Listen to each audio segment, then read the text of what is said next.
अस्सलाम वालेकुम। सेम, लेकिन कोई प्रॉब्लम थी, कोई बात नहीं, वहीं से शुरू मै- करेंगे। मैम हमें लगा कि हमें ही प्रॉब्लम हुई है। नहीं नहीं, मैं मैसेज इसलिए डाली थी कि रिज्वाइन करें। चलिए ठीक है, कोई बात नहीं है। तो यहाँ तक क्लियर हुआ। ये जो पुराने, जो कि ओरिएंटलिस्ट पुराने थे, अब तो हमने डेवलप किया है, आगे ग्रोथ हुई है हिंदुस्तान में, हम सोच बदली है, आगे बढ़ने की कोशिश है और पूरी दुनिया में ये ग्रोथ है। तो वो ओरिएंटल वाली जो सोचते हैं, हाँ स्क्रीन आएगी आपको जी। तो इसलिए Asiatic society, but 1994 Asiatic society कोई थी, इतनी भी डीप में जाने की जरूरत, नजर डाल लीजिए, मैंने पहले भी बताया।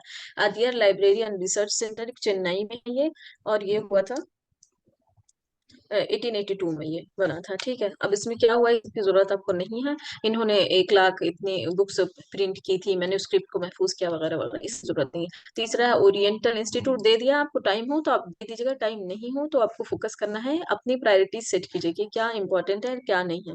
जो नहीं होता, मैं खुद भी नहीं पढ़ती हूँ, ना मैं सजेस्ट करती हूँ। कॉम्पिटिटिव एग्जाम्स का यही मिजाज और मनहज होता है कि आपको जरूरी है समझना किसको कितनी अहमियत देनी है पढ़ते हुए। ठीक है, ये सभी नहीं है, लेकिन मैंने एक बात, चूंकि ये बहुत डीप जा रहे हैं, तो बस नजर डाल के नाम और डेट भी नहीं दीजिएगा, मुझे नहीं लगता। एक बार आपने देख लिया, कभी सामने आया तो क्लिक कर जाएगा, और बहुत ही कम चांसेस हैं, 0.1 बस। अच्छा, ओरिएंटल इंस्टीट्यूट के नाम से इन्होंने एक शुरू किया था, बड़ौदा में किया था, और ये 1893 में किया था। ठीक है, और एक ओरिएंटल रिसर्च जो मैसूर में 1891 में। आपने डेट्स देखी होंगी, सारी पुरानी डेट्स सारी कि 17 से 18 तक, 19 के बस लास्ट तक ही गए हैं वो, सॉरी 18 के लास्ट तक, क्योंकि उसके बाद आगे बढ़ने लगे। ठीक है, ये था ओरिएंटल। क्लियर हुआ सबका, ओरिएंटल एजुकेशन क्या है? जी मैम। अपनी सकाफत और तहजीब को बचाने के लिए जो आपके पुराने तरीके हैं उससे बने रहिए, उन्हीं जबानों को पढ़ाइए, उन्हीं चीजों को पढ़ाइए। दूसरा है हमारा कन्वेंशनल लर्निंग। इसको आप अपनी, हम अपनी जबान में बोलें तो आप एक तरह से कह सकते हैं तकलीद। कन्वेंशनल, तकलीदी तरीका, जो पुराना तरीका था पढ़ने का प्रोसेस।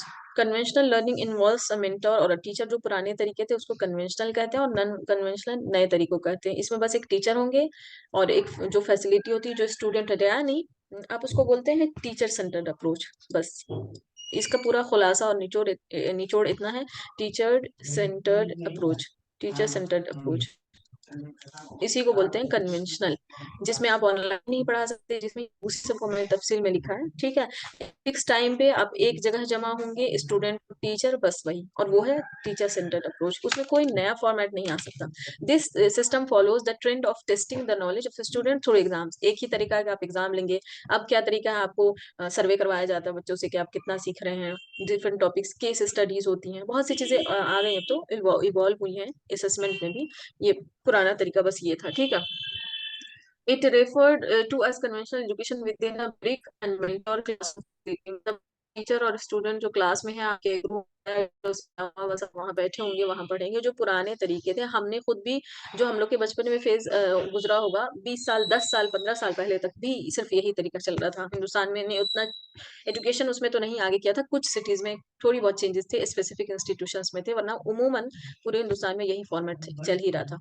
अच्छा, इसको ट्रेडिशनल टीचर में टीचिंग मेथड आप कहेंगे। ठीक है, where students learn through listening and observing, क्योंकि वो सामने सामने बैठे होते हैं, टीचर जो बोल रहा है वो करेंगे। प्रैक्टिकल कुछ नहीं दिया जाता था, ब्रेन स्टॉर्मिंग नहीं होती थी, डिस्कशंस नहीं थे, बच्चों को बोलने की इजाजत ज्यादा नहीं होती थी, टीचर सेंटर था। तो ठीक है, टेक्स प्लेस इन क्लासरूम, आपको पता है टीचर सेंटर टेक प्लेस ही करता है। अब मैंने इसमें मिसाल ली है, जैसे वैदिक पीरियड में हमने देखा था पढ़ाई को, बुद्धिज्म में के यहाँ जैसी पढ़ाई थी और जैनिज्म के यहाँ थी, इनके यहाँ यही था। आपको सुनना है, आपको ऑब्जर्व करना है, आपको सीखना है। इनमें से कुछ कुछ ने डिस्कशंस को अलाउ किया हुआ था। और जो आपने देखे थे मुनाजरा और वो सब तरीका, तो वो उनके अपने एजुकेटेड ग्रुप्स बैठते थे, हाँ, लेकिन कुछ कुछ सोच ऐसी भी थी उनकी कि वो अलाउ करते थे, लेकिन जनरल नहीं था ये कि सभी को डिस्कशंस ओपनली आप कभी भी कुछ भी सवाल करेंगे। वो एक मीटिंग स्पेसिफिक होती थी कि फला टाइम पे फला जगह पे डिस्कशन मीटिंग होगी तो होता था। नॉर्मल पूरी एजुकेशन ऐसी नहीं थी। Am I clear? Yes sir. ठीक है। ट्रेडिशनल लर्निंग है सिंपल, अगर आपने टीचर सेंटर्ड अप्रोच याद रख लिया, आपको कुछ और इसमें नहीं चाहिए। मैं इसलिए इन तफसीलात की जरूरत समझती नहीं हूँ, लेकिन बस आपको एक्सप्लेनेशन के लिए है। Traditional learning consist of classroom, a trainer and and to depend their knowledge and trainer provides the perspectives of student, read and exercises to practice at home. बस जो होगा वो टीचर ही डिसाइड करेंगे कब कहाँ कैसे। अब आप जब क्लास में पढ़ते हैं, क्लास वर्क भी वो टीचर पे डिपेंड करता है, और आपका होमवर्क भी टीचर के हिसाब से, जो टीचर बता के फिक्स एक रास्ता बताएगा कि आपको ऐसे करके लाना, वैसे ही करना होता था। अपनी क्रिएटिविटी बच्चा नहीं शामिल कर सकता था। इवन पहले के एग्जाम्स में जब हम लोग टेस्ट या आप लोग देते होंगे, कभी आपने ऑब्जर्व किया होगा, और अगर बच्चे अपने जुमलों में लिखने की भी कोशिश करते ना, तो कुछ टीचर्स तो वो भी एक्सेप्ट नहीं करते थे। स्मार्टनेस दिखाइए, आपको एज इट इज करके लाना है, रट के लाइए, बस रोट लर्निंग। ठीक है। तो टेक्स्ट बुक, नोटबुक्स होते थे, रीडिंग्स होती थी, जो मतलब जैसे आपने टीचर कोई प्रिंट आउट नहीं दी, आपको कैलकुलेटर उनके हाथ में, etcetera are considered conventional learning materials. क्या मेरे तरफ से आवाज की कोई प्रॉब्लम आ रही है? कनेक्शन का सिग्नल में इशू यस है? मैम, कट कट के आ रही है। क्या कर सकते हैं बताइए फिर? बिल्कुल समझ नहीं पा रहे आप लोग? नहीं नहीं, मतलब ऐसा नहीं है, कहीं कट जाती है अचानक से। ठीक है। ज्यादा दिक्कत आएगी तो फिर मुझे बताइएगा। नहीं। मगर मैम कुछ बच्चे कह रहे थे नहीं आ रही है, हमें ही शायद आ रही है। मैम नहीं मैम ठीक है, अभी। समझ आ रही है पूरी।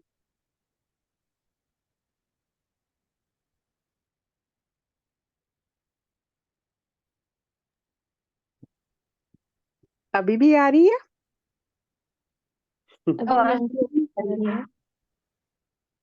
अब तो गई। बहुत अच्छा।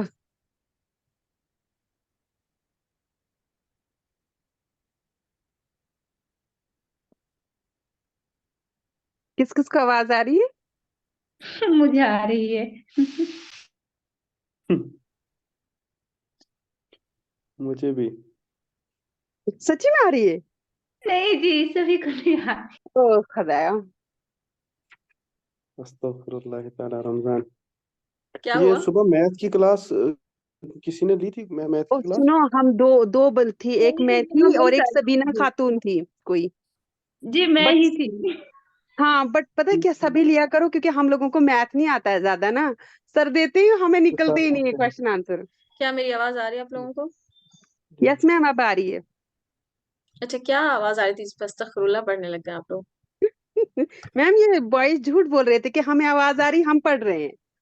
अच्छा। उसी पे इन्होंने तौबा कर ली कि हमने झूठ बोला था। चले, पता नहीं क्या इशू है, मैं उससे कनेक्ट कर रही हूँ ना, ओके। मुझे दिक्कत आ रही है। या तो क्लास बाद में किसी वक्त की रख लें। लाइट चली गई है, अब उसका कुछ पता नहीं होता, मैं मोबाइल डेटा से कनेक्ट करी हूँ, तो इसलिए ये दिक्कत है। अच्छा, रिज्यूम करते हैं वहीं से। ठीक है। तो मैं क्या कहती, आप 3-4 पेज में पूरा हर यूनिट के लिए आपको यही करना है, तभी आप लोग तैयारी होगी, रिवीजन तभी होगा, वरना रिवीजन ही एग्जॉस्ट करता है। पता है, तैयारी हो जाती है। कुरान भी जो लोग हिफ्ज करते हैं ना, उनको हिफ्ज करना मसला नहीं करता, उनको ये है कि उसको बार बार जो रिपीटेशन होती है ना, वो इंसान नहीं कर पाता, वो बोर करता है इंसान को। तो मैं आपको कह रही थी, आप 3-4 पेज अपना सेलेक्ट करेंगे कि आपको ये बनाना है, या तो आप A4 साइज ले लीजिए, या फिर कॉपी में ले लीजिए, और उसमें से आप बॉक्सेस अलग अलग कॉलम्स बना लीजिए। जैसे आपने ये पार्ट लिया, यूनिवर्सिटी एजुकेशन, यूनिवर्सिटी सारी एंशियंट। दूसरा लीजिए बॉक्सेस, वो पोस्ट इंडिपेंडेंट की वो थी, डेट्स के साथ हमने किया था, उसको लिस्ट आउट कीजिए। बस छोटे छोटे करके पूरे शॉर्ट नोट्स बनाइए।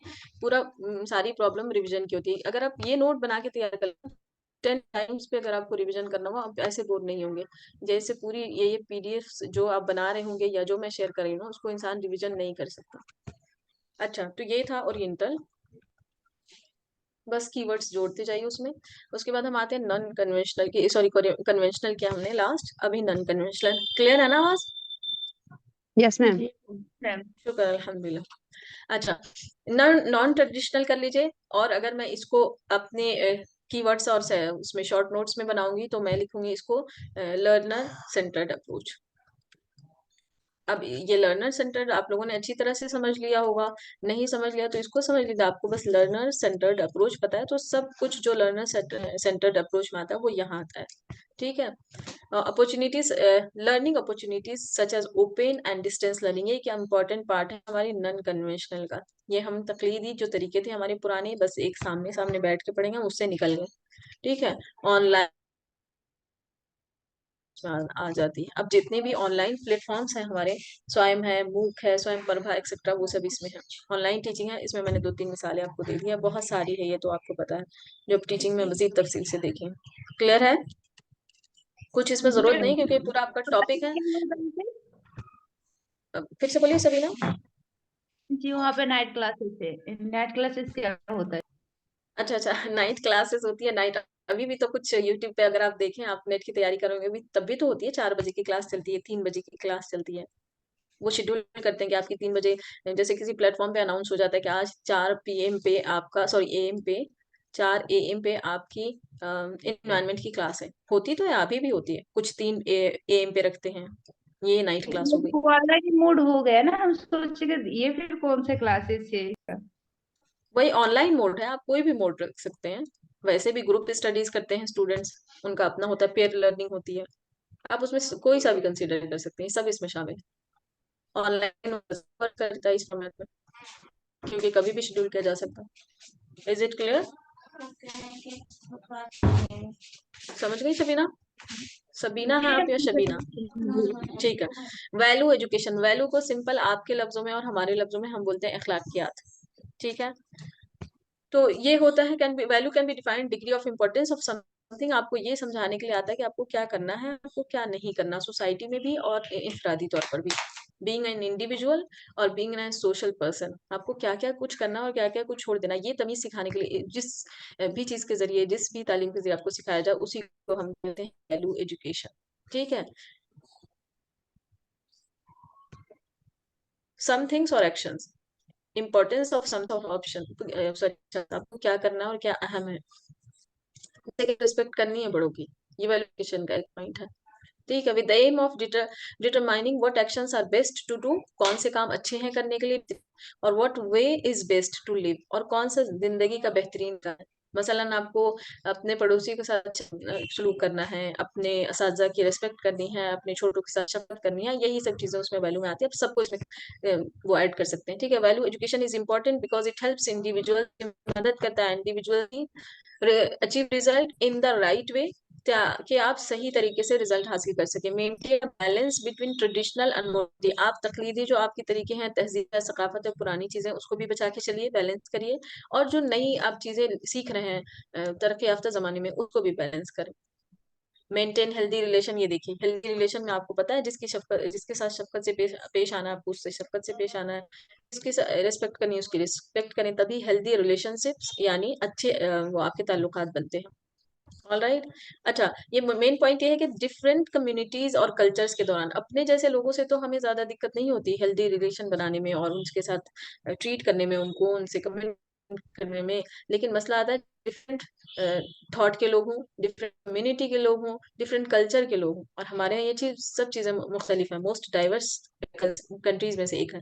तो फिर ये अहम होता है हमारे इसमें और भी ज्यादा कि आप across different communities and culture से करें, converse and treat the environment right, prevent unethical behaviour. जो आपके गैर अखलाकी तरीके हैं, सलूक है, उन सबको छोड़ दीजिए, और जो अच्छी चीजें हैं सोसाइटी के लिए और खुद आपकी ज़ात के लिए, उन सबको इख्तियार कीजिए। जो तालीम आपको ये सिखाती है उसको हम कहते हैं वैल्यू एजुकेशन। मुझे कोई स्कीम और बॉडीज पे नहीं मिली स्पेसिफिकली, अभी तक तो नहीं हुआ है इस पे काम इस तरह से। असल में पता है हिंदुस्तान के सिस्टम और जो NEP 2020 ने भी यही बात की है कि जो हमारी पूरी तालीम होगी ना, उसमें ही हम वैल्यू एजुकेशन को लेके चलेंगे। ये कोई सब्जेक्ट नहीं है, ये आपकी पूरी जिंदगी में आना चाहिए, हर लम्हे आप सीखते रहिए। तो इसीलिए बस फोकस तो क्या है, आपकी जो बुक्स तैयार होंगी उसमें वैल्यू एजुकेशन को शामिल करना है। NCERT की किताब में खास तौर से बोला गया है कि अब वैल्यू एजुकेशन के पॉइंट्स होने चाहिए, ऐसे पॉइंट्स होने चाहिए जिससे बच्चों की अखलाकियात भी बेहतर हो, वो अच्छे डॉक्टर, इंजीनियर और तरक्की याफ्ता इंसान बने, लेकिन उनके अखलाक भी बेहतर हो। ये बात हुई है। तो ऐसे बॉडीज और स्कीम मुझे नहीं मिली। रिकमेंडेशंस किसने किसने दिया था, ये देखिए एजुकेशन कमीशन ने दिया था, जो पढ़ाई कमीशन 66 के उस पे आया था, ये 48 में आया actually. Introduction of social, moral and spiritual. तो हमें वैल्यू एजुकेशन अगर ट्रेस करें तो एजुकेशन कमीशन में मिलता है। फिर NEP 86 मैंने बताया था, सबसे इंपॉर्टेंट वाला ये है, इसमें हमें मिलता है, इसने रिकमेंड किया था कि वैल्यू एजुकेशन के बारे में भी सोचिए, सिर्फ टेक्निकल प्रोफेशनल स्किल वाली की बात ना करो। ठीक है। इसी तरह NCF ने जो 2000 में आया था, उसने भी इसको हाईलाइट किया था। बस ये सारे नाम आपको पता होने चाहिए। और NCF 2005 ने, ठीक है, इन सब ने रिकमेंडेशंस दी थी कि आप एजुकेशन को शामिल कीजिए। AIIMS of early education, comprehensive and holistic development, आपकी सारी सारे पहलुओं से आपको वो आपकी ग्रोथ और डेवलपमेंट हो। आप सिर्फ प्रोफेशन में अच्छे ना हो, आप एक अच्छे इंसान भी हो, एक अच्छे शहरी भी हो, एक अच्छा बेटे, एक अच्छी बेटी, एक अच्छी माँ, एक अच्छी बहन भी बने। ये मतलब था making people mindful and fading values. उनको अच्छे जहन वाला और अखलाकियात और अखलाक की हिफाजत करने वाला बनाया जाए। डायनामिक सोशल कंसाइजेस बनाए, कंसाइज मतलब जो मुख्तलिफ हमारे यहाँ डाइवर्सिटी है उन सबको लेकर चलने वाला बनाया जाए। ठीक है, आप डायनामिक बने। Enhancing the quality of education, ठीक है, connecting the heart, head and hand, सबको जोड़ा जाए। आप सिर्फ ये जो हेड होता है, जब आप सिर्फ दिमाग की चीजें पढ़ते हैं, लॉजिक, प्रोफेशंस, और ये जो इमोशंस की बात है और वैल्यू और अखलाक की बात, ये दिल से होती है। ठीक है, और हाथ से आप स्किल सीखते हैं, तो सबको शामिल किया जाए लर्निंग में। आपको पता है ये गांधी जी का भी मशवरा था। अच्छा, टाइप्स ऑफ वैल्यू क्या क्या होती है? ह्यूमन वैल्यूज है इंसानियत के मुतालिक। नॉर्मल, आप कौन है सामने वाला, किस जगह से बिलोंग करता है, किस कम्युनिटी से है, आपको इससे मतलब नहीं है, बस वो इंसान है, इतना काफी है। इसके भी कुछ अखलाकियात होते हैं कि बीइंग अ ह्यूमन बीइंग, हमें उससे कैसे मिलना है, कैसे ट्रीट करना है, जस्ट एक वो इंसान है सामने तो। ठीक है, नेशनल और कॉन्स्टिट्यूशनल वैल्यूज होते हैं, कौमी वो हमारे पास मोरल्स होते हैं कि आपको कौम, इस कौम से होने की वजह से आपको क्या करना है। मसलन कोई अरब कौम से होगा, उसके उसके अपने वैल्यूज होंगे, अरबियंस के जो वैल्यूज होते हैं, हमारे हिंदुस्तानी होने के अपने वैल्यूज हैं, तो हमें उन वैल्यूज का ख्याल करना है। रिलीजियस, मजहबी, अखलाक, इस्लामिक, आपको पता है वैल्यूज, मिसाल ले तो ऐसी एस्थेटिक वैल्यूज है, सोशल वैल्यूज है, वोकेशनल वैल्यूज है, सब इजी है ये सब। उसके टाइप्स है, इतनी डीप की जरूरत आपको नहीं पड़ती, लेकिन मैंने देख के आप एक बार नजर से गुजर जाए। Types of value education in India, ये इनिशिएटिव्स है, कहीं कहीं बात बस हुई है, वही है। In 1999 the report on value education had been declared, ये एक रिपोर्ट आई थी, बॉडीज वगैरह नहीं है, declared on the recommendations of parliamentary. ये एक पार्लियामेंट्री स्टैंडिंग कमेटी बनी थी, ठीक है, एचआरडी की, उसने एक रिपोर्ट दिया था वैल्यू एजुकेशन पे। ये हमारे पास एक सोर्स है उसका। Enhance the ground for building the value based education programmes, the national curriculum framework, NCERT ने 2000 एनसीएफ ने बोला था कि आपको जो आपकी एजुकेशन है ना, उसमें ही शामिल कर दीजिए, ऐसी चीजें पढ़ाई। उन्होंने एक जुमला इस्तेमाल किया था, ट्रूथ, एथिकल कंडक्ट, पीस यानी सच्चाई, अखलाकी उसूल ज़ाब्ते, अमन, शांति, एडमायरेशन कि आप दूसरों को एडमायर करें, एंड नन वायलेंस, जो जैसा उसको उस तरह एक्सेप्ट करें, और तशद्दुद से दूर रहें। Are the cross terrestrial values, इसने मेंशन किया था एनसीएफ ने। एनसीएफ का एक जुमला है उसके जो ड्राफ्ट में, कि ये सब चीजें होनी चाहिए, आपकी एजुकेशन ऐसी हो। तो इससे हमने trace किया कि उसने वैल्यू की बात की एनसीएफ ने, अलग से बाकायदगी से कोई स्कीम और वो नहीं मिला। At the end the task assign to NCERT in the chapter entitled the cultural perspective, इसके नाम से एनसीईआरटी को सजेस्ट किया गया कि वो ऐड करे अपने उसमें, ठीक है, जिसमें मोरल एजुकेशन को फोकस किया जाए। सब heading institutions of moral education फिर बना था इसी को ये हेल्प आउट करने के लिए in 1986 through the programme of action POA के जरिए, नेशनल पॉलिसी ऑन एजुकेशन। इसी के हेल्प आउट के लिए, यानी ये जो हमने बनाया था प्लान कि हम अब वैल्यू को भी इनकलकेट करेंगे, लोगों के अंदर बिल्ड किया जाएगा तालीम के जरिए से, तो इन्हीं सब के लिए इसने बात की थी। इसने ये भी यहाँ बात की थी, इंस्टीट्यूट ऑफ मोरल एजुकेशन, इन सबको इस बात को बढ़ावा देने के लिए बनाया गया था। Is it clear? Yes ma'am. ये एक अहम है। द सेंटर वाज इनॉग्रेटेड 14 सितंबर 2000 में for the setup by a national resource centre for value NRVE at NCERT. NCERT में ये हुआ है। ये सारा फोकस एनसीईआरटी पे है। मतलब हम जो किताबें तैयार करेंगे ना, जो टेक्स्ट पढ़ाएंगे बच्चों को, जो मतन होगा उनके पास, वो ऐसा तैयार हो, उनमें ऐसी कहानियां हो, उसमें ऐसे किस्से हो, उसमें ऐसे जुमले हो, जिससे उनके अखलाकियात बेहतर से बेहतर होती जाए।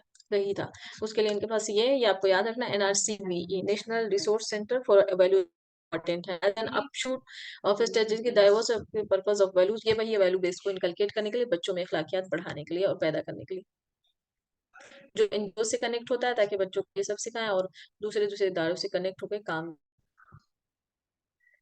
आपको ये देखना है कि वैल्यू पे अलग से बॉडीज और वो नहीं बनी, लेकिन रिकमेंडेशंस आए, ठीक है, जो एनसीएफ 2005 में ज्यादा, एनईपी 86, एनईपी 86, मैं 86 बोलती हूँ, मतलब 1986, और क्या था उसके बाद बताइए, अभी मेरे जहन में था, निकल गया। एनईपी 86 के बाद कहाँ देखा है हमने वो इसकी बात? NCFS 2000 में। हाँ, ये तो हो गया 2000 2005 2000 2005 86 से कुछ था, जुमला जहन से निकल गया। अल्लाह। एजुकेशन कमीशन 1966 का भी था ना मैम।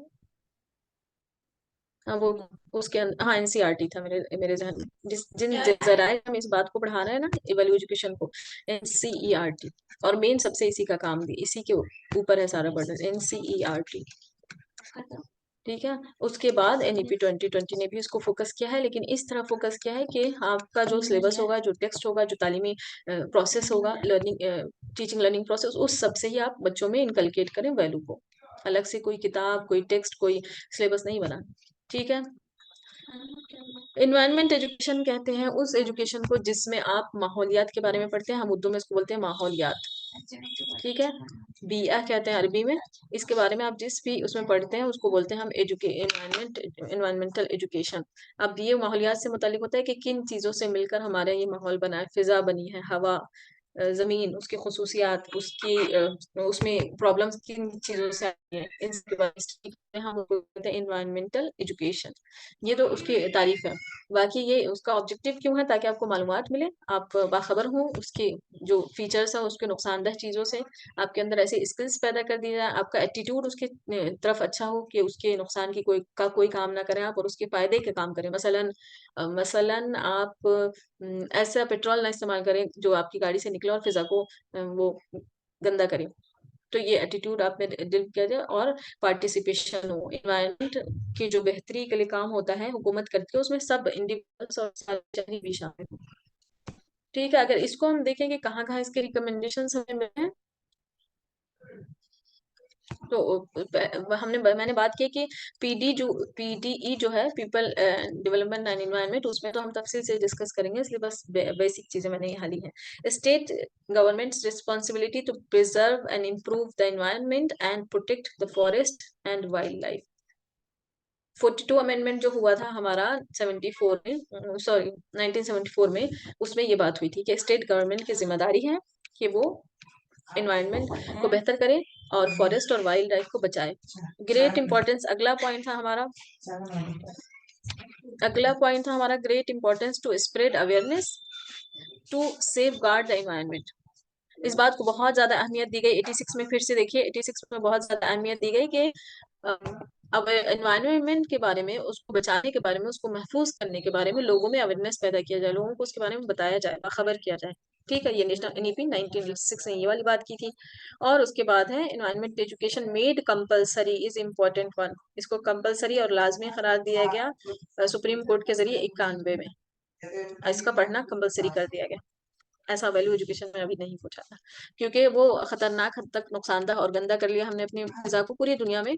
तो इस तरह के कानून बनाना हुकूमतों की मजबूरी बन गई, और इसको फॉलो करना पब्लिक की मजबूरी बन गई। Is it clear? आगे यस चलें। यस कोई सवाल है किसी का? No ma'am. ठीक है। प्रोफेशनल एजुकेशन देखिए, आपको क्या लगता है प्रोफेशनल एजुकेशन से? मैं रेहाना खातून है आप, हम साथ में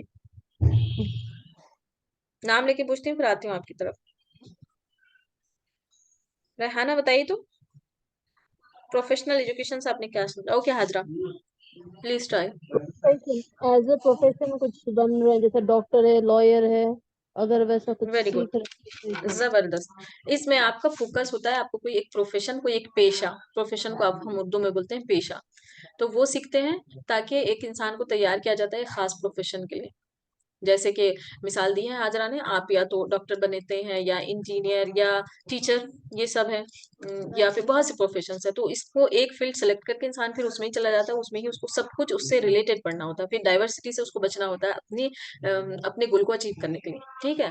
जैसे इसने दिया such as law, medicine, engineering, teaching, accounting, management, ठीक है, ये सब है। प्रोफेशनल एजुकेशन कंबाइंस थियोरेटिकल, इसमें थ्योरीज भी पढ़ते हैं हम और प्रैक्टिकल भी पढ़ते हैं। जैसे मैंने प्रोफेशनल एजुकेशन में बीएड किया, टीचर ट्रेनिंग कोर्स, तो हम लोग थ्योरी पढ़ते थे और फिर हमारा प्रैक्टिकल सेशन होता था 4 महीने का, फर्स्ट ईयर में ऑब्जर्वेशन और सेकेंड ईयर में फिर 4 महीने की टीचिंग प्रैक्टिस, मतलब हमको पढ़ाना होता था बाकायदगी से। ठीक है, to develop the skills and expertise necessary to success in a particular career. वो क्यों दिया गया था मुझे या हम लोग को क्यों दिया जाता है? ताकि हम थ्योरी तो सीखते ही हैं, फिर उसका इम्प्लीमेंटेशन, उसका एग्जीक्यूट कैसे करना है, ये हम प्रैक्टिकली एक स्कूल में जाते हैं, हमारा स्कूल अलॉट होता है कि आप स्कूल में जाना है, वहाँ एकदम बाकायदा जैसे हायर किए जाते हैं उस तरह से काम करना है, टाइम पे पहुंचना, अटेंडेंस लेना है, कितने बजे आपका कौन सा पीरियड है, सब फॉलो करना होता है, ताकि इस प्रैक्टिस के जरिए जो थ्योरीज हमने सीखी है, जैसे हमने सीखा कि थ्योरी आपको जॉन डेवी की कोई थ्योरी है, तो उसको कैसे इम्प्लीमेंट करूंगी मैं क्लास में, बच्चों के साथ कैसे हैंडल करना है, जैसे कि रीइंफोर्समेंट एक पॉइंट है टीचिंग में, बच्चों को बढ़ावा देना पॉजिटिवली, तो उसको कैसे इम्प्लीमेंट करूंगी मैं क्लास में, एग्जीक्यूट करूंगी। तो इस सबको इम्प्लीमेंट करने के लिए, प्रैक्टिस करने के लिए इस थ्योरी को फिर हम उसको प्रैक्टिकल करते हैं, और ये हर प्रोफेशनल कोर्सेज में होता है, हर पेशा जिसमें हम इख्तियार करना चाहते हैं उसमें होता ही होता है। इनहांस द प्रोफेशनल कोर्सेज, बेहतर करने के लिए students gain a deep foundational principle, पहले तो उसके जो बुनियादी ज़ाब्ते हैं, उसकी जो थ्योरीज हैं, पहले वो पढ़ाया जाता है। ठीक है, बेहतर करने के लिए। उसके बाद उनको प्रैक्टिस करवाया जाता है अपनी फील्ड में। जैसे मैंने आपको बताया कि फर्स्ट ईयर में हम थ्योरीज पढ़ते थे और ऑब्जर्वेशन बस करने जाना होता था स्कूल में, और सेकंड ईयर में ट्रेनिंग होती है, जाके आपको बाकायदा पढ़ाना पड़ता है। They often study core subjects and specialised areas, taking courses directly related to their intended profession. हम उसमें पहले तो कोर सब्जेक्ट पढ़ते हैं, जैसे टीचिंग में हम लोग का कोर सब्जेक्ट होता है चाइल्ड साइकोलॉजी।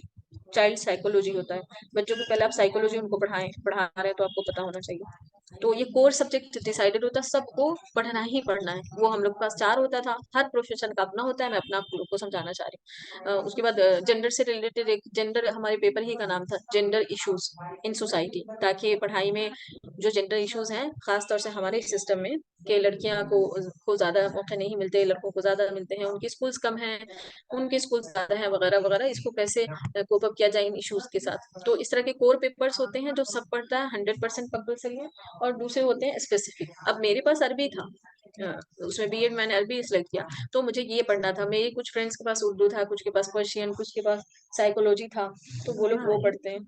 अच्छा, 1 मिनट दीजिए जरा मुझे प्लीज।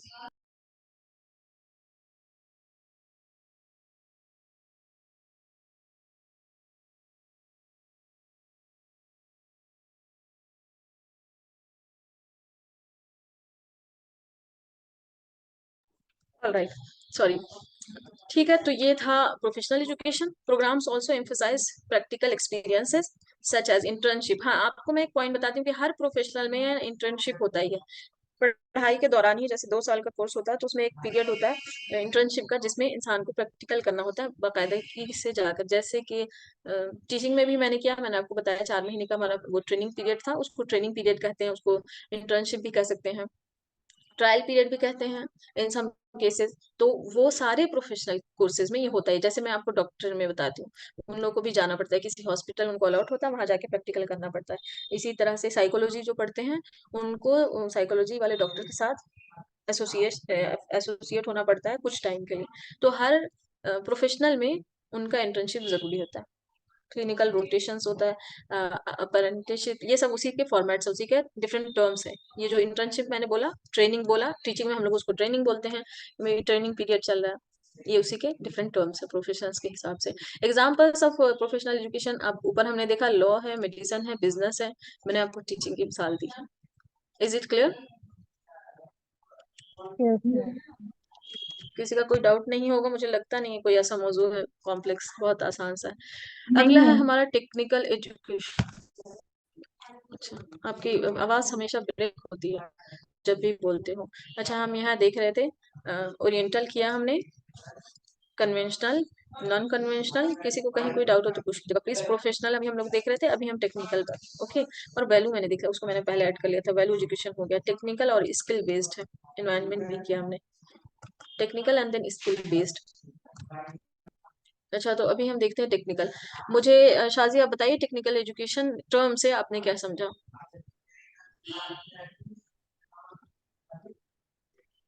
जी। RTI जैसे होता है मैम, वही।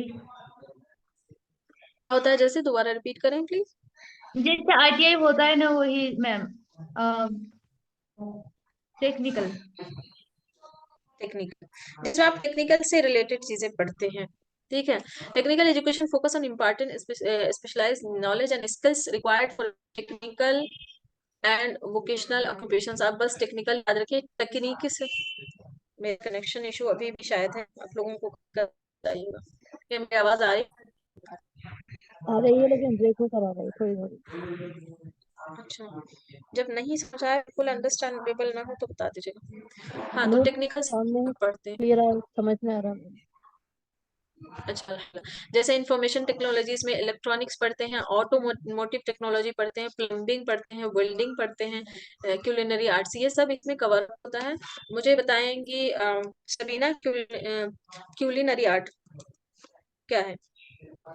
आपके पास है? जब तक मुझे बताइए टाइम आगे। अच्छा, ये आ जाता है जिसमें भी टेक्निकल तकनीक से रिलेटेड हार्डवेयर और टूल्स, मशीनरी, मशीन, इस सब से जिससे जो भी यूज होता है, इस तरह के फील्ड्स को हम बोलते हैं।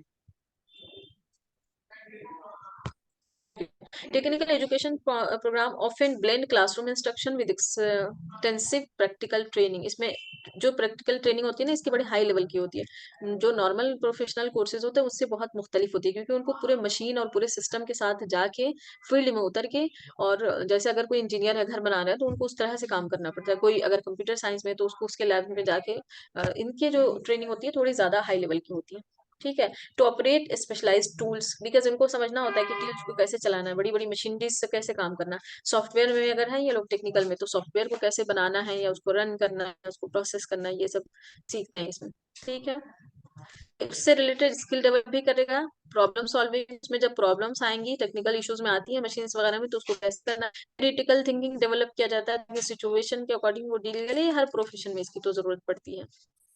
ठीक है। रियल वर्ल्ड चैलेंजेस, जो आप असल में जब दुनिया में जाएं, क्लासरूम तो हमारी वो असल दुनिया नहीं है ना, एक हम वहाँ तो बस थ्योरीज पढ़ लेते हैं। उनको स्किल ऐसे सिखाए जाते हैं और ऐसे प्रॉब्लम सॉल्विंग की प्रैक्टिस करवाई जाती है, ताकि वो जब असली दुनिया में जाएं और इन मसाइल का सामना करें, तो उनको हल करना है। मसलन उनकी मशीन में, उनकी मशीनरी में कोई बड़े मसला आ गया, तो उसको कैसे हैंडल करेंगे। केसेस हो जाते हैं बड़े बड़े इन सब से काम करते हुए, तो उसको कैसे, इन चैलेंजेस को कैसे फेस किया जाए और सॉर्ट आउट किया जाए। Technical education lead to certification programme, diploma की जरूरत नहीं, सिर्फ 17 के इसमें कोर्सेज होते हैं। Is it clear? Yes ma'am. Engineering के जितने ब्रांचेस है वो सब इसमें आते हैं, आईआईटी सारे इस पे काम करते हैं। स्किल बेस्ड एजुकेशन देखिए, मुझे बताइए क्या स्किल बेस्ड एजुकेशन से आपने क्या समझा है? यहीं से देख के नहीं बता रहे हैं। इसी से मैंने पूछा था क्यूलिनरी, क्यूलिनरी। कुलिनरी मतलब जो फूड से, पकवान से रिलेटेड होता है, पकाना, उसको वेरी परोसना। गुड। और तो आपने देख के बताया बगैर देखे? कलनरी एक्चुअली इसको भी यूज करते ना मैम, बर्तन को भी यूज करते ना। बिल्कुल बिल्कुल, बनाने वाला जो प्रोसेस है ना उसके। हाँ, नेक्स्ट सवाल किया मैंने किसी, वेरी गुड, ट्राइड वेल।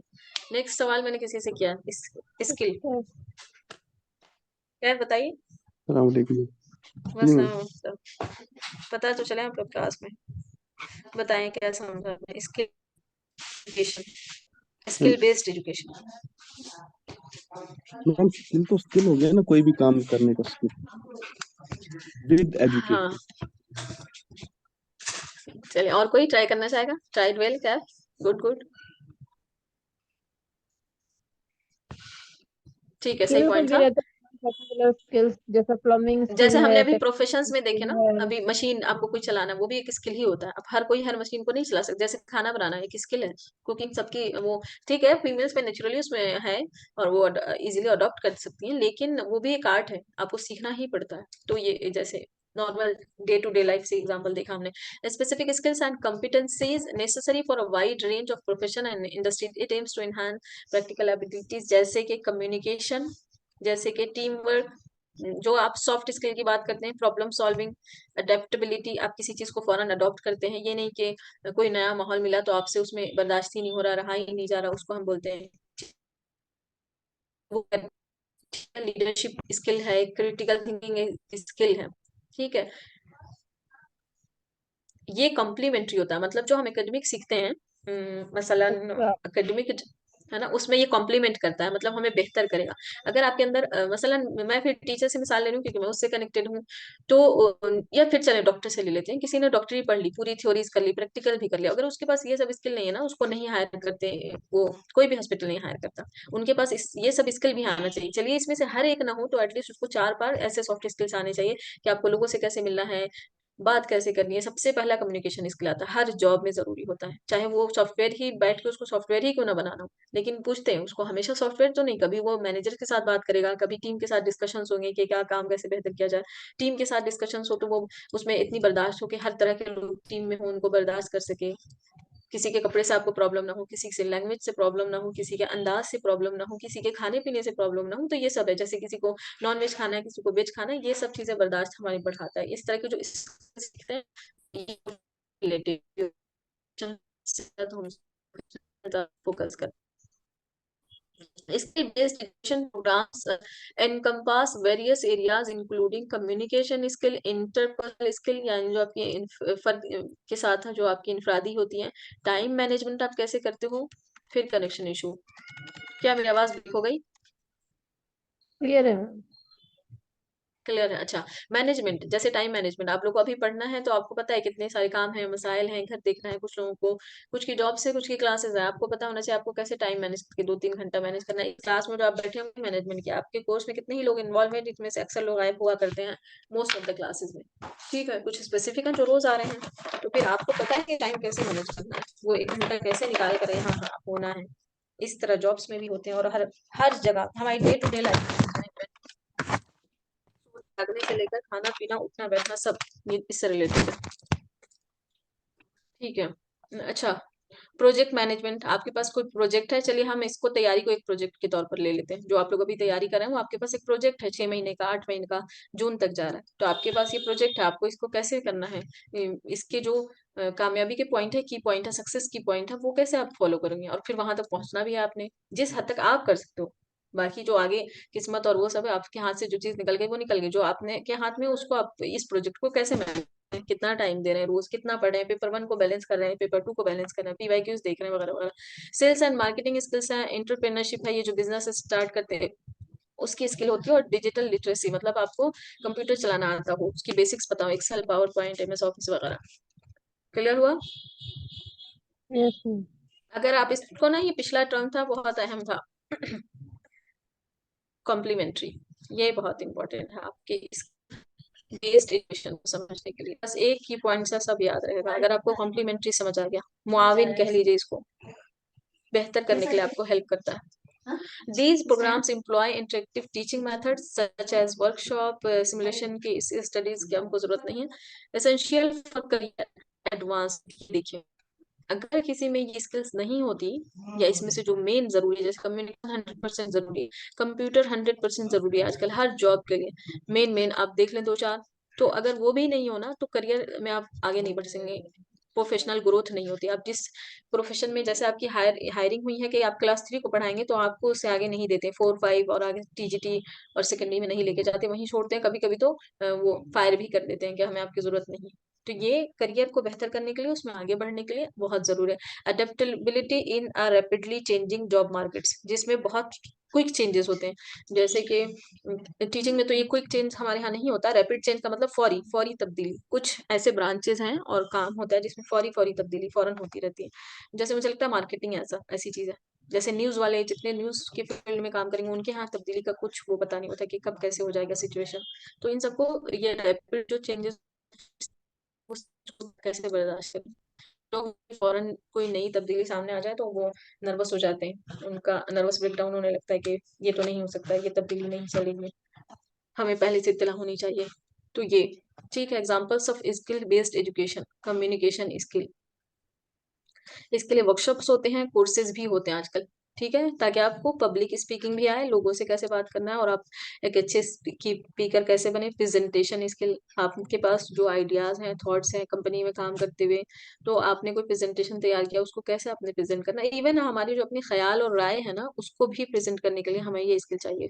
दूसरे को हम अपनी बात वैसे ही समझा सकें जैसे हम आपके अंदर है। इफेक्टिव रिटन कम्युनिकेशन, आप कुछ लिखते हैं, लिखने की आदत है जैसे स्टोरी राइटिंग, उसमें आपके पास ऐसे लिखें कि लोग बार बार पढ़ना चाहें। जैसे कुछ पोएट्स होते हैं, उनकी शायरी ऐसी होती है कि लोग पढ़ते रहना चाहते हैं। ठीक है। These programmes help individuals express ideas clearly. सबसे बड़ी बात जो इस कम्युनिकेशन स्किल की होती है ना, कि हमारे जहन में जो बात है ना, हम उसको वाज़ेह तौर पर दूसरे को पहुंचा सकें। ठीक है। आप दूसरों से अच्छा ताल्लुक बिल्ड कर सके, रपो। ठीक है। कन्वे इंफॉर्मेशन परसुएसिवली, आप जो अपनी बात दूसरे को पहुंचा रहे हैं वो मुस्बत तौर पर और कंसाइज, मतलब जितना टाइम उसको लगना चाहिए उतना ही लगे। अब किसी की बात में इतना ब्रेक होता है कि सुनने वाले को नागवार गुजरता है, किसी की बात सुनने वाला गुजरता है, ये सब बैलेंस आना चाहिए। दूसरा इन्होंने हमने लिया मिसाल प्रोजेक्ट मैनेजमेंट। ये ट्रेनिंग प्रोग्राम है, टीच इंडिविजुअल्स, ये इंडिविजुअल्स को बताता है how to plan, execute and monitor project effectively. आपके पास कोई प्रोजेक्ट है, मैंने कहा कि मैंने आपकी नेट जारिफ की तैयारी को एक प्रोजेक्ट मान लिया है, तो आप उसको कैसे प्लान किया होगा आप लोगों ने, कि मुझे नेट देना है जून में, और मुझे फला जनवरी से या दिसंबर से स्टार्ट की होगी तैयारी, मुझे 6 महीने का ये प्रोजेक्ट पूरा करना है 6 महीने में। फिर आपने एग्जीक्यूट करना शुरू किया, यानी नोट्स बनाए, क्लासेस कोर्सेस लिए, उसके लिए नोट्स आपके कंटिन्यू बन रहे होंगे, फिर क्लासेस रोज ज्वाइन करेंगे, आपका एग्जीक्यूशन है, प्लान का एग्जीक्यूशन है। और फिर आप चेक करते हो कि आप PYQs भी कर रहे हैं और नॉर्मल भी, कि आपके, जैसे मैंने उस दिन सवाल किया था तो मुझे किसी ने कहा था कि मेरे पेपर 2 का ये 1 का ये यूनिट हो गया और ये चल रहा है, मतलब आप उसको मॉनिटर भी कर रहे हो, निगरानी भी कर रहे हैं अपने प्रोसेस काम को, कि आप कहाँ जा रहे हो। ये सब स्किल आती है। They learn skill like defining project scope, creating schedule, managing, वही सब चीजें हैं कि आप उसका स्कोप क्या बताते हैं। अब आपको JRF क्यों करना, आपको पता है स्कोप क्या है, आपको आगे स्कॉलरशिप मिलेगा, आपको PhD में एनरोलमेंट आसान हो जाएगा, आपको उसके बाद वाले फेज में जॉब आसान हो जाएगी, तो ये सब आपको पता है स्कोप क्या है। उसके बाद स्केड्यूल बनाए हैं आप लोगों ने, मैंने बार बार स्केड्यूल की बात की कि दिन में इतने घंटे पढ़ने हैं, रिसोर्सेज आप मैनेज कर रहे हो, नोट्स कहाँ कहाँ से आपको जमा करने हैं, और कहाँ कहाँ से पढ़ना है, क्योंकि thousands of things are there, लेकिन आपको उसमें से सिलेक्ट करना है जो आपके लिए सबसे ज्यादा मुफीद हो। ठीक है। मिटिगेट, जो आप हो रहे हो। मार्केटिंग एक स्किल है, based education in digital marketing covers topics like search engine optimisation, social media marketing, content creation. ये जो कंटेंट क्रिएशन आप दूसरे, ये अपने लिए भी होता है और जॉब भी होती है इसमें। कोई जैसे कोई ब्लॉगर होता है, वो कंटेंट क्रिएट करता है अपना। सोशल मीडिया मार्केटिंग आपको पता है, इंस्टाग्राम वगैरह पर एड्स जो आते रहते हैं। और सर्च इंजन ऑप्टिमाइजेशन, आप इसको कैसे, सर्च इंजन सभी यूज करते हैं, हम लोग भी करते हैं, लेकिन उसको जब प्रोफेशन में आप चले जाते हैं तो उसको आप बेहतरीन और उम्दा तरीके से कैसे करेंगे। हमारी तरह बैठ के सर्फिंग घंटों करके नहीं, उनको टाइम रहता है कि आपको 10 मिनट में इतनी चीजें निकाल के लाना। यहाँ तक क्लियर हुआ सबका या नहीं, बताइए। क्लियर है मैम। हो गया। मैंने इसमें कुछ जो स्कीम्स थी, जो मेरे ऑब्जर्वेशन से अभी तक की, वो लिए हैं, तो ये बहुत लंबी लिस्ट, ये भी, इसकी भी। अब आप लोग बताएं कि आधा घंटा मजीद दे सकते हैं तो कर लें, क्योंकि सवालात कुछ कुछ देखे गए, अब हमें तो पता नहीं ना वो कौन सा लेंगे, तो मैंने जितने मुझे लगा हम कर सकते हैं उतने तो मैंने ले लिए। शिरियाज स्कीम के नाम से देख एक आया है, आप लोग बताइए। 30 मिनट्स मोर, बस नाम देख लें एटलीस्ट, और मेन चीज उसकी देख लें। देख 30 मिनट्स दे सकते हैं ma'am. What do you say all others. Scheme for higher, चलिए जहां आप एग्जॉस्ट हो जाएंगे मुझे बता दीजिएगा। Scheme for higher education youth in apprenticeship and skills, ये गालिबन आया था या इसके अंदर से कोई सवाल आया था। ठीक है। Minister of human resource development, नहीं देखना आपको, ये फुल फॉर्म एटलीस्ट पता होना चाहिए और किस फील्ड में। ये एम्प्लॉयबिलिटी बढ़ाएगा। ठीक है। इंडस्ट्री, आप जब पढ़ लिख लें तो आपको जॉब मिल जाए, जॉब मिलने की आसानी क्रिएट करना ये चाहता है, आपके अंदर ऐसे स्किल्स बनाए, जॉब की अपॉर्चुनिटीज क्रिएट करें, ताकि एजुकेशन को और जॉब को लिंक करने और उसको आसान बनाए। बिकॉज आपने देखा कि इंजीनियरिंग में से जॉब नहीं मिल रही, तो ये चीज को खत्म करेंगे। नीट स्कीम एक है, national education alliance for technology है, ये मिनिस्ट्री, इतना जरूरत नहीं है। ऑब्जेक्टिव देखना, to use artificial intelligence AI इस्तेमाल करना है, to make learning more personalised and customised as per the requirement of the learner. ये एआई का ज्यादा से ज्यादा इस्तेमाल करना है, करेंगे। इसकी ये स्कीम इसलिए आई है ताकि लर्निंग को, जो मेरी इंडिविजुअल पर्सनलाइज का मतलब होता है सबकी अपनी नीड है। आपकी क्लास में, अभी मेरे क्लास में 8 लोग मौजूद है, सब अपनी तरीके से सीखते होंगे, सबकी अपनी खुसूसियात है, सीखने के तरीके हैं, स्ट्रेटजीज हैं। दूसरे वाले से फिर हम नहीं सीख सकते, मैं दूसरों के तरीके से कुछ कैच नहीं कर सकती।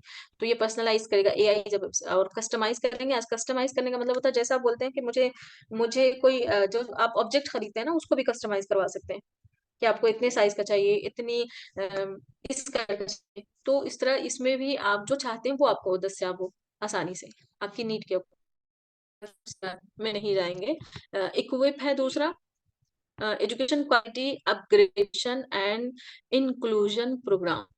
ठीक है, क्वालिटी को अपग्रेड करना, बढ़ा देना, और इंक्लूजन प्रोग्राम है, विजन प्लान है। फिर इसके साथ है connection issue. Am I audible? Yes ma'am. Hello. अच्छा ठीक है, बस आपको यहाँ देखना है क्वालिटी अपग्रेडेशन के लिए है ये इक्विप। फुल फॉर्म का भी होगा नहीं, आप लोग जाएंगे, बस फुल फॉर्म फोकस कर लीजिए। ध्रुव है एक प्रोग्राम, द प्रधानमंत्री इनोवेटिव लर्निंग प्रोग्राम है ये। इनकरेज टैलेंट, ये मैंने बोल्ड किया हुआ है, इनकरेज टैलेंटेड चिल्ड्रन, जिनमें कोई काबिलियत होती है, जैसे कुछ बच्चे आर्ट में अच्छे होते हैं, टू एनरिच देयर स्किल, ताकि वो अपनी जो स्किल उनके अंदर है, मसलन कुछ किसी बच्चे में आपने देखा होगा, ऑब्जर्व किया होगा, आर्ट ड्राइंग में बहुत अच्छे होते हैं, तो अब उसको ड्राइंग के फील्ड में उनको आगे बढ़ाया जाए। कोई क्रिकेट बचपन से ही अच्छा खेलने लग जाए तो उसको आगे बढ़ाया जाए। तो उनके अंदर जो टैलेंट है उसको ऑब्जर्व करके और उसमें ही उनको सपोर्ट किया जाए आगे बढ़ने में। बस इतना याद रखिए। ध्रुव। अच्छा, निष्ठा है, national initiative for school heads and teachers holistic advancement. बस आपको अब आगे कुछ देखने की जरूरत नहीं है। ये इनिशिएटिव है जो स्कूल के हेड्स हैं, यानी प्रिंसिपल और हेडमास्टर, जो या मिस्ट्रेस जो भी होती हैं, टीचर्स, उन सबके डेवलपमेंट पर ये वाली स्कीम काम करेगी। अब आपको बस नाम से समझ आ गया, उस पे कितना लगा, कहाँ लगा, इस सब पे जाने की कोई जरूरत नहीं, इतना भी डीप नहीं आएगा। पर ये है परामर्श for mentoring NAAC accreditation aspirant institutions to promote quality assurance in higher education। अब ये देखिए, जिनको NAAC का accreditation चाहिए, NAAC से मार्किंग चाहिए, ठीक है, एस्पिरेंट का मतलब उन्होंने एस्पिरेंट होते हैं, जैसे आप लोग अभी नेट एस्पिरेंट है, आपने खुद को तय किया है खुद कि आपको नेट क्वालिफाई करना, जारी करना है इंशाल्लाह। तो इसी तरह जो यूनिवर्सिटीज चाहती है कि उनको नेक्स्ट से की लिस्ट में आना है, वो अपने आप को फिर रजिस्टर करते होंगे, जैसे आप लोग करेंगे, फॉर्म फिल करेंगे, तो उसको कहते हैं इसके, जो लोग एस्पिरेंट होते हैं, ख्वाहिशमंद होंगे और इसमें करना चाहते हैं, उनके लिए ये स्कीम है, ताकि उनकी जो क्वालिटी है बेहतर हो, क्योंकि नेट बगैर बेहतरीन क्वालिटी के देगा नहीं, मार्किंग करेगा नहीं, तो इस वजह से उनके एस्पिरेंट्स को ये सपोर्ट करेगा। परामर्श। दूसरा, union HRD minister scheme, online junction for school education. ये एक ऑनलाइन प्लेटफॉर्म है स्कूल एजुकेशन के लिए। शगुन। राइज अगला, revitalising infrastructure and system in higher education. आपका इंफ्रास्ट्रक्चर को, बिल्डिंग्स और उसमें बैठ सिटिंग अरेंजमेंट, फैंस, जो भी इंफ्रास्ट्रक्चर होता है उसकी बेहतरी के लिए ये वाली स्कीम है। ठीक है, हिफा जो कि आपने ठीक है, ये पीछे आया हुआ है कभी। हायर एजुकेशन फाइनेंसिंग एजेंसी, जितने भी पैसे related काम हायर एजुकेशन में होता है, ये हिफा देखता है। फुल फॉर्म आया था इसका। ओके, तो ये राइज मिड द राइजिंग, इसी ने इसको डेवलप किया ताकि आसान हो जाए इसका काम। ठीक है, इंफ्रास्ट्रक्चर पे। इम्प्रेस पे सवाल आया था पीछे, इम्पैक्टफुल पॉलिसी रिसर्च इन सोशल साइंस। इम्पैक्ट इम्प्रेस, या आप रिसर्च में भी पढ़ेंगे और शायद टीचिंग में भी, रिसर्च में आएगा ये एक स्कीम है, 15,000 रिसर्च प्रोजेक्ट को 2 साल के अंदर अंदर अवार्ड करेंगे ये लोग। ठीक है, और ये सोशल साइंस का, ये आपको याद रखना। ये सवाल पूछ रहे हैं कि इम्प्रेस किससे रिलेटेड है। स्पार्क अगला, scheme for promotion of academic research. एक मिनट दीजिए प्लीज।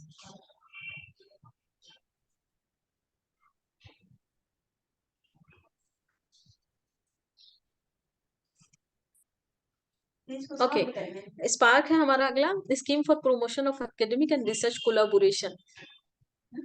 ये कोलाबोरेशन के लिए, आप सी को बस याद रखेंगे, खास फुल फॉर्म जरूरी याद रखना आता है। रिसर्च इकोसिस्टम बनाना है, रिसर्च का एक ऐसा माहौल बनाना चाहते हैं इंडिया में हायर एजुकेशन में, ताकि वो बेहतर हो सके। आपको पता है रिसर्च पे बहुत फोकस है, इंप्रूव करना है, आगे बढ़ाना है, दूसरी कंट्रीज से जोड़ना है, पूरे ग्लोबल लेवल पर लेकर जाना है। तो इसको एक ऐसा इन्वायरमेंट क्रिएट करना चाहते हैं हायर एजुकेशन में जो बेहतरीन रिसर्च का प्रोडक्ट या रिसर्च आए सामने। ठीक है, अगला है LEAP, leadership for academician programmes. It's a flagship internship development training programme है, इट्स अ 3 वीक फ्लैगशिप। अच्छा, ये आपको ट्रेनिंग प्रोग्राम है एकेडमिशियंस के लिए। आप लोग बताइए मुझे एकेडमिशियंस किसे कहते हैं? तालीम के मैदान में जो लोग भी काम करते हैं ना, वो सब एकेडमिशियंस हैं। उसमें कोई टीचर आप किसी को बोलते हैं, किसी को मैनेजमेंट बोलते हैं, किसी को आप बोलते हैं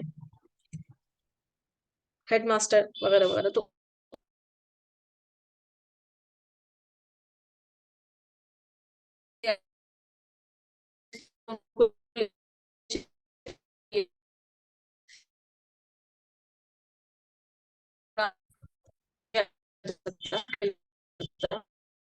unique initiative of online professional development है, ये अर्पित ऑनलाइन है, याद रखें, और टीचर्स के लिए। बस इतनी 2 चीजें आपके काफी है।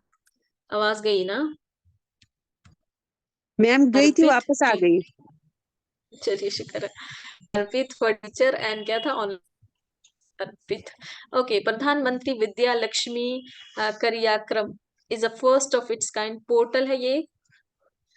ठीक है, for student seeking education loan, जिनको लोन चाहिए। पोर्टल, स्टूडेंट और लोन, बस 3 पॉइंट याद रख लीजिए, तो आपको कुछ इसमें देखने की जरूरत नहीं है। अच्छा, ये आईटी बेस्ड के लिए खास तौर से है। बस नहीं, तफसील में नहीं जाएगा। अब इससे रिलेटेड स्टेटमेंट तो निकल जाएंगे इंशाल्लाह। इंस्टीट्यूशंस ऑफ एमिनेंस स्कीम है, the aim of the scheme is to bring higher educational institutions, IOE आप इसको बोलते हैं शॉर्ट फॉर्म में। जो वर्ल्ड में सिलेक्शन, मैंने आपको एक दिन एक बात समझाई थी कि हर साल इदारे, इंस्टीट्यूट, सबका सिलेक्शन होता है। 100 टॉप रैंक में कौन आता है, टॉप 100 कौन है, शख्सियात, पर्सनालिटीज, टॉप 100 इंस्टीट्यूशंस कौन से हैं, फिर टॉप 500 की लिस्ट तैयार होती है। तो ये हमारा एक ये स्कीम है ताकि हम अपनी यूनिवर्सिटीज में जो 500 वर्ल्ड की जो 500 वाली लिस्ट तैयार होती है उसमें ला सकें। ठीक है, नेक्स्ट 10 ईयर्स के अंदर अंदर। और बाद में हम इसको 100 वाली लिस्ट में भी लाना चाहते हैं। अभी तो हम 500 वाले में जाएंगे क्योंकि हम जाहिर सी बात है बहुत पीछे हैं। तो चाहते हैं कि 500 वाली लिस्ट में हमारी ज्यादा से ज्यादा इंस्टीट्यूशंस आ जाए, और जब हम इतने तो हम 100 वाले को टारगेट करेंगे, स्टेप बाय स्टेप आगे जाएंगे। ठीक है ना? काफी आपको याद। बताइए प्लीज की जिसमें हम लोग 500 की लिस्ट में आना चाहते हैं। पढ़ते हुए ये सोच के मत पढ़िए कि याद बाद में करेंगे। मैंने भी बहुत एक टाइम पे ये गलती की थी, तब तक एग्जाम क्वालिफाई नहीं होगा। जिस टाइम पढ़िए ना उसको बार बार बोलते रहिए, सोचिए कि अभी ही याद करना है। मैं भी बहुत टाइम तक मैंने ये गलती की है कि जब मैं पढ़ती थी तो सोचती थी अभी बस पढ़ना है, याद बाद में करना है। जितनी दफा पढ़िए, जितनी दफा खोलिए, उसी वक्त उसको कोशिश कीजिए। उस पॉइंट को याद नहीं होगा लेकिन कम से कम अब 3 बार बोल लेंगे ना लाउडली या धीरे से ही अपने जहन में, तो कहीं तो महफूज हो जाता वो। अच्छा, समग्र शिक्षा स्कीम है हमारा। प्री स्कूल से आपको याद रखना है स्कूल एजुकेशन, और उससे 12th तक के लिए। ये 2 पॉइंट है। इंक्लूसिव, जिसमें सबको शामिल करेंगे। इक्विटेबल क्वालिटी एजुकेशन, इक्विटी और इक्वलिटी हमने बात की है, मतलब जिसको जो जरूरत है उसको वो मुहैया कर। प्राइमरी से लेकर 12th तक जाएंगे ये। बताइए क्या नाम है इस स्कीम का, जो स्कूल एजुकेशन के हर लेवल के, प्री प्राइमरी से अभी 12th तक के लिए।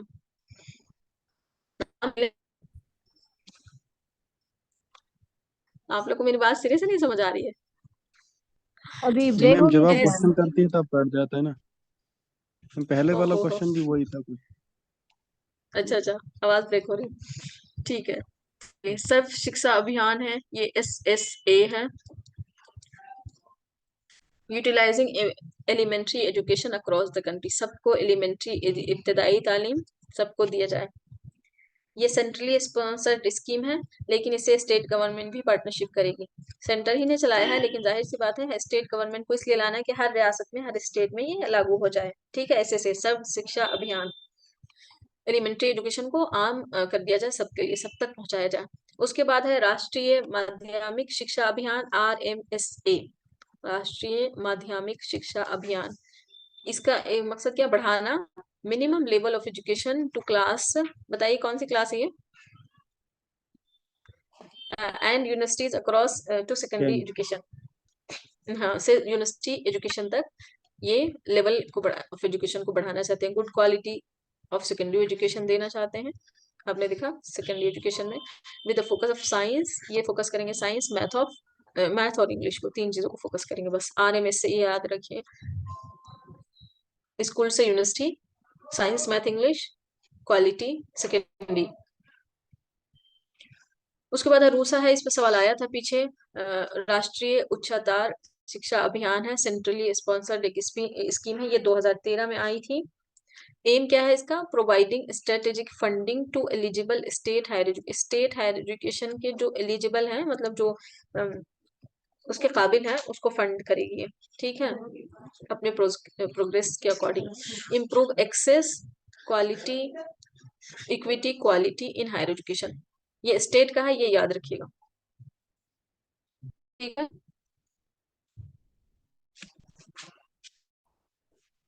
ये पॉइंट आपको रूसा का याद रखना है, स्टेट से रिलेटेड। इसमें अब कितने पैसे खर्च हुए, क्या हुआ, अपनी तफसील की अभी तक तो जरूरत लगती नहीं है, पिछले क्वेश्चन पेपर्स के ऑब्जर्वेशन के बाद मुझे नहीं लगता। उन्नत भारत अभियान है, UBA, it aims to building institutional capacity in institutes of higher education in research and training relevant to the needs of rural areas. अच्छा, इसका मकसद क्या है, हायर एजुकेशन में है खासतौर से, पहले तो आपको ये याद रखना है, रिसर्च और ट्रेनिंग को बढ़ाएंगे, और rural India, needs of rural India देखना है इनको, ठीक है, कि रूरल जो देही इलाके हिंदुस्तान के, उनमें उनकी नीड क्या है, उसको बढ़ाने के लिए, उनकी बेहतरी के लिए नीड्स को समझेंगे तो नीड्स को फुलफिल भी करेंगे, उसके लिए रिसर्च एंड ट्रेनिंग प्रोग्राम है उन्नत भारत अभियान। आपको बस उन्नत आपको याद रहेगा कि क्या है ये, ठीक है।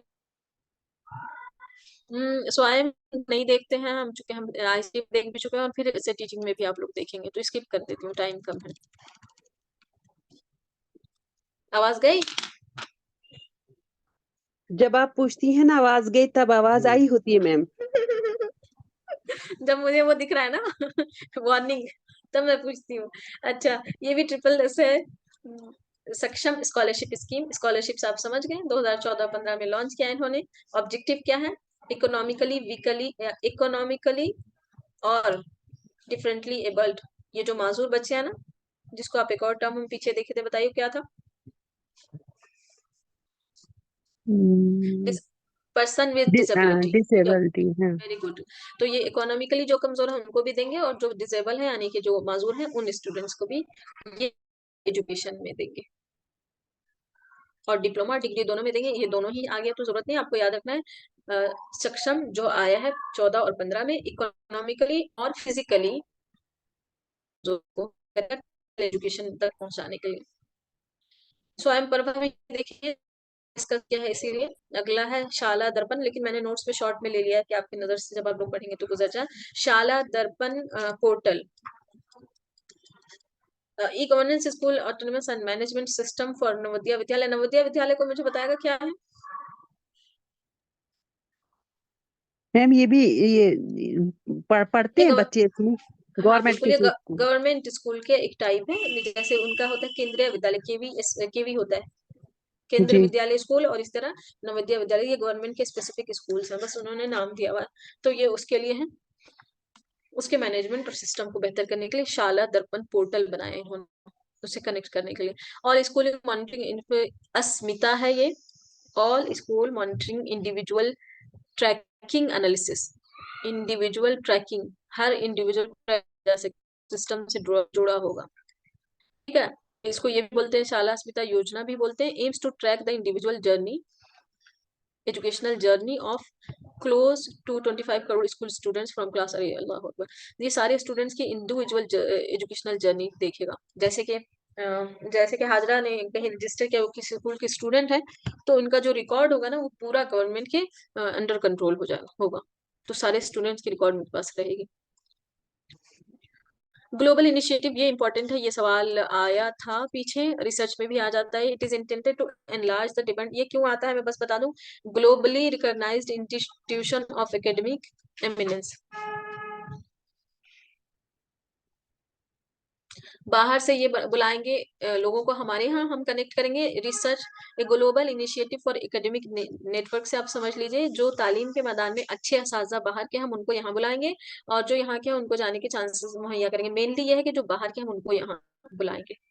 Under it faculty from high rated institutions abroad, abroad से हम अपने यहाँ बुलाएंगे, ठीक है। Interact and partner with their counter part and with students. जैसे कि वहां से अरबी के कोई प्रोफेसर हैं, कोई अरबी के प्रोफेसर हैं, तो उनको यहाँ बुलाया जाएगा, और यहाँ के अरबी के वाले प्रोफेसर से वो करेंगे, उनका काउंटर पार्ट वही हो, उनसे बातचीत करेंगे, उनसे बात करेंगे, उनसे मसाइल देखेंगे, क्या क्या इश्यूज हैं, चैलेंजेस हैं स्टूडेंट्स के, डिस्कस करेंगे, और स्टूडेंट्स से भी इंटरेक्ट करेंगे। इसको बोलते हैं GIAN. IMPRINT India, IIT IIS joint initiative है ये, और क्यों आया है? Major science and engineering challenges को देखने के लिए और उसका हल पेश करने के लिए। बस इतना काफी है आपके लिए।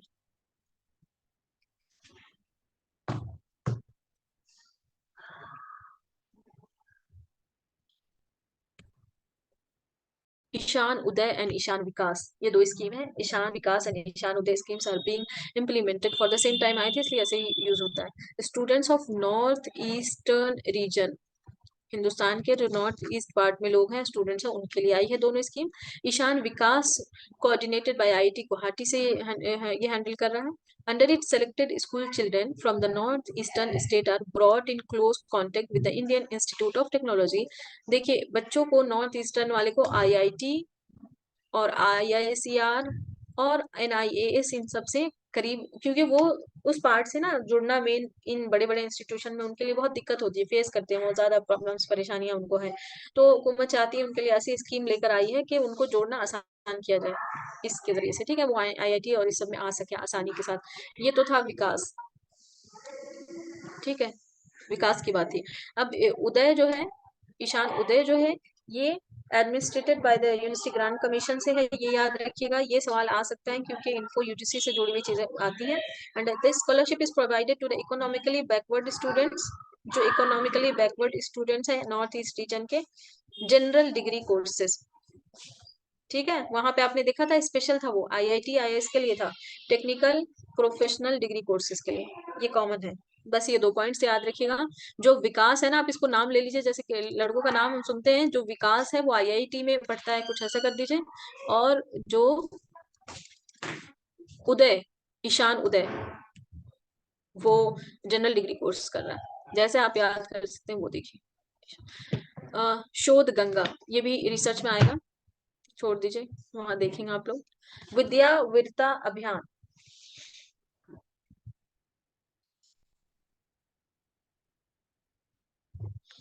परम वीर चक्र डेकोरेटेड सोल्जर्स, पोर्ट्रेट्स बढ़ाना है, क्यों लाया देखते हैं। The objective is to instil a sense of nationalism and patriotism among the students. बस नेशनलिज्म बढ़ाना, उसमें जितने के वो नाम है उस टाइम के, आजादी के टाइम, जो पूरे नाम की लिस्ट बना के उस पे रखी गई है, उस पे मतलब नक्श किया गया है। तो ये वो सब उसको बढ़ावा देना, उसके विजिटर्स को बढ़ावा देना, और इसका मेन मकसद है नेशनलिज्म बढ़ाना, कौमियत बढ़ाना है लोगों में, ठीक है। अच्छा, नेक्स्ट है दीक्षा पोर्टल, ये उसकी वेबसाइट है, डिजिटल प्लेटफॉर्म है ये एक। और क्यों है ये देखिए, teachers to make their life style more digital, मतलब टीचर को डिजिटल से जोड़ने के लिए, इतना ही से बात है, दीक्षा पोर्टल, ठीक है। उसके बाद है Marga Darshan, Marg provide mentoring to performing institutes. Mentoring है जो अच्छा परफॉर्म कर रहे हैं, ठीक है, जो क्लास कर रहे हैं प्लीज, जो अच्छे, अच्छा एक सेकंड दीजिए, मुझे होल्ड कीजिए प्लीज।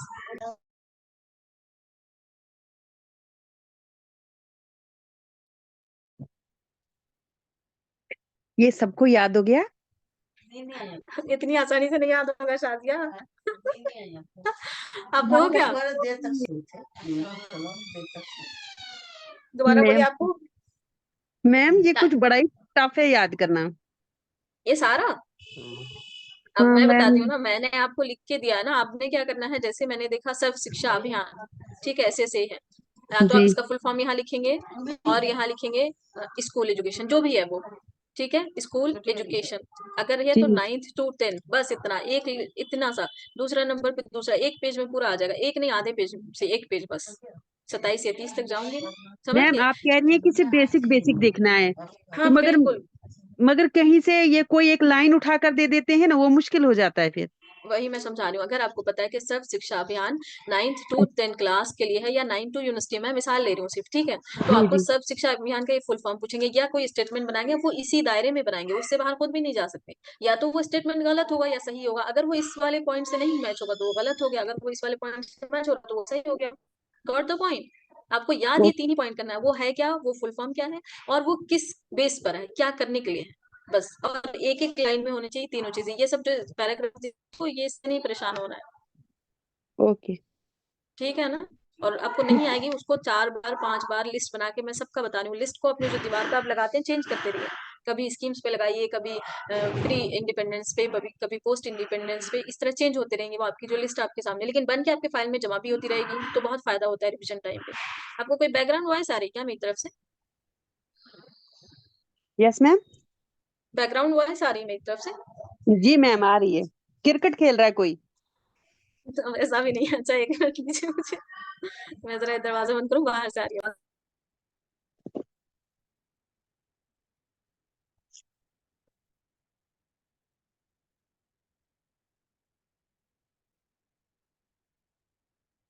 अच्छा ठीक है, अभी आपको नहीं आएगी क्रिकेट खेलने की आवाज। हाँ तो शाजिया समझ गई, याद कैसे करेंगे? यस मैम, अब मैं कल और बनाऊंगी इसके नोट्स। ये लिस्ट देख के नहीं परेशान होंगे आप लोग, ये ओके। पूरा आपका यहाँ पॉइंट बस 3, हर एक में ऐसे ही बनाना है। अच्छा, ओके। मर्गा दर्शन जो है, scheme aims to provide monetary mentor, mentor करेगा ये, ठीक है, जो वेल परफॉर्मिंग है, यानी जिसके अच्छे काम है उसको वेल परफॉर्म करेगा, ये जो वेल परफॉर्मिंग है, जिनके काम बहुत अच्छे हैं, उसको ये मेंटोर करेंगे, मतलब उसको मजीद गाइड करेंगे अच्छा से। मेंटोरशिप क्या है पता है आप लोगों को? बताइए तभी तो समझूंगी मैं। गाइड गाइड करना है किसी को, हाँ ठीक है, सही मेंटरशिप रास्ता दिखाना। लीडरशिप। हम्म, ऑल राइट। अब इसमें बहुत सी चीजें थी, प्रो आईसीटी में, जिसमें हम जिज्ञासा एक है, नाम से आपको लग रहा होगा, it is student scientist content program, बस काफी आपको समझ आना चाहिए, नहीं है तो आप एक बार पढ़ेंगे, उसको नहीं पढ़ा होगा, पढ़ना पड़ेगा। एमएचआरडी के जरिए connecting school students and scientist, so फिर गई, कनेक्शन गया।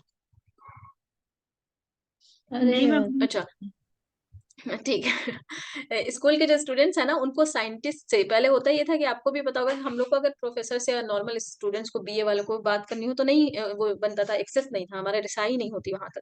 तो ये स्कीम इसलिए है, जिज्ञासा, ताकि जो बच्चे स्कूल में पढ़े उनको साइंटिस्ट से इंटरेक्शन करवाया जाए, ताकि उनकी जो लर्निंग है वो बेहतर हो, उनके एक्सपीरियंस जो लेबोरेटरी के होते हैं वो बेहतर हो, और वो आगे अच्छा बेहतर, ठीक है। यहाँ पे पॉइंट है, केवीएस स्कूल है, अभी मैंने बात किया, केंद्रीय विद्यालय स्कूल, गवर्नमेंट के स्कूल है ये, इसके जरिए कोलोबरेटिंग इस प्रोग्राम पे काम कर रहे हैं, जरूरी नहीं इतना डीप जाने की, बस 2 और है लास्ट। मत्स्य यात्रा, it is an exclusive student exchange program, exchange program बस आप याद रखेंगे, आपको याद कोई मसला नहीं का, फॉर JNK है, ये इंपॉर्टेंट है इसके लिए, organized by MHRD, it provides good opportunity for youth of JK, बस जम्मू एंड कश्मीर के लोगों के लिए है, एक्वेंटेड विद कल्चर, ताकि वो दूसरे लोगों से एक्सचेंज करे, दूसरे एरियाज में जाके उनके कल्चर को, उनके लैंग्वेज को सीखें, and developed story of different part of the country, ठीक है, क्योंकि उनका कल्चर थोड़ा मुख्तलिफ हो जाता है दूसरे पार्ट से, तो इसलिए उनको जोड़ना है पूरे मुल्क के कल्चर से, ताकि वो उसे इंटरेक्ट करें, उसको समझे और उसको सीखें। दूसरा है हमारे पास मुस्क मुस्क माध्यमिक एंड उच्चतर शिक्षा कोष, माध्यमिक and Uchchatar Shiksha Kosh, non lapsable pool in a public account for secondary and higher education, आपको बस याद रखना है सेकेंडरी और हायर एजुकेशन के लिए है ये मैंने वो किया भी है, इसे हटाइए। फंड अराइजिंग फ्रॉम मुस्क वुड बी, ये फंड असल में ये फंडिंग एक एजेंसी के तौर पर काम करेगा।